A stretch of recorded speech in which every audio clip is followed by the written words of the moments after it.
Hello there and welcome once again to Red Gaming Tech. Today is the 24th of August and I have yet more of your daily gaming news. I have a rather interesting piece of news for you today as Microsoft has responded to the negative comments in response to the Ryse Son of Rome multiplayer microtransactions, which was revealed just yesterday.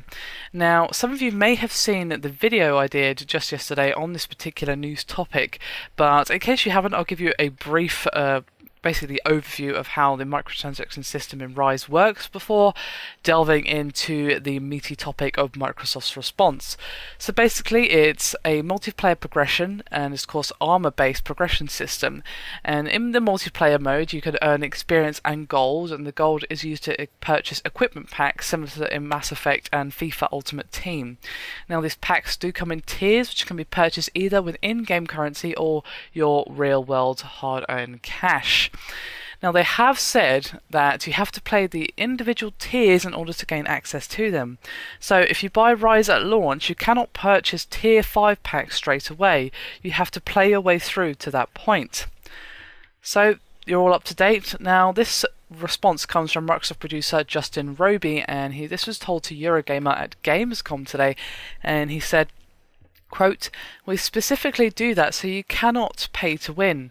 Microtransactions, are merely there as a convenience thing for people. It's completely optional and is not required in any way, shape or form for gameplay. All content is accessible without using it." Now, during the same interview, Justin Roby did also comment on the message Microsoft would like to send gamers on the topic of Ryse's microtransactions, and he had this to say. "The message is very simple. It's optional and doesn't give you really any major benefits. We put it in for people who like to collect a lot of different things. You're probably going to progress to the next tier before you have everything in the lower tier. They might be like, I don't want to grind for this, so I'm willing to buy the lower tiers if I can. But in terms of what the perk is for buying stuff ahead of time, it's actually really slim. It's literally a convenience thing, that's it. That's the only reason it's there. I really want people to understand it's optional and just convenience, that's it. There's nothing sinister, we promise. That's why we looked at systems like Mass Effect and FIFA.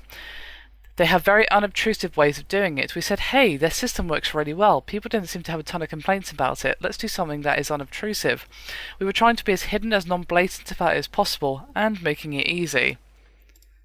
What's interesting though is that there was a further comment from Eric Olson, who is multiplayer producer at Crytek, and he added that Ryse's progression system was actually designed without microtransactions. They were implemented when test players called for a way to obtain items without grinding, and he said, quote, "It came up in focus testing and it was recommended. What if I wanted to buy this? Well, you could grind. Well, don't have grind be your answer. Okay, fine. Then you can pay a few bucks." So there you have it, the official response from Microsoft, and to be honest, no, is all I'm going to say to that.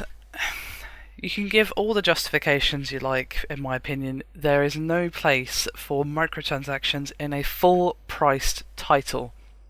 This game is probably going to cost roughly, at a guess, £45 on launch. That is a lot of money. So when a lot of people inevitably buy this game, either as a pack with their Xbox One or separately or whatever, they've paid a lot of money already to get into the game at all. That's fine.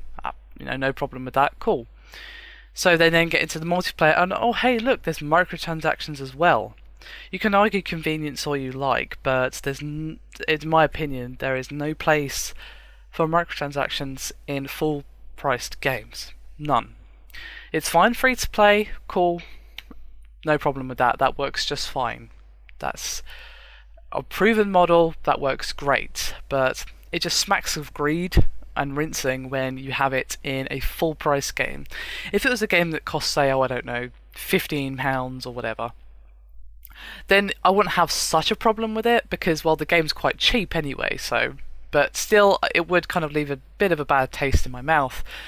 This one, though, it's going to be a full-price AAA release, so it's like, why have you got microtransactions here? If you want to have a system for convenience, quote-unquote, well then just use the in-game currency. Simple as that. people should understand that in multiplayer there's going to be grinding, and I don't have a problem with people taking advantage of this. If you don't have the time to sit there and grind, fair enough, not everyone does. However, I just take issue with it being there at all. So I think I should do a separate video on this at some point today, because, well, it's a pretty big topic, and, well, I don't want to waste half of this video ranting about it. I've already given my opinions previously, and I've given them again today, so there you have it. I would be curious to hear your thoughts, though. Do you buy this reason or not? That's what I want to ask you.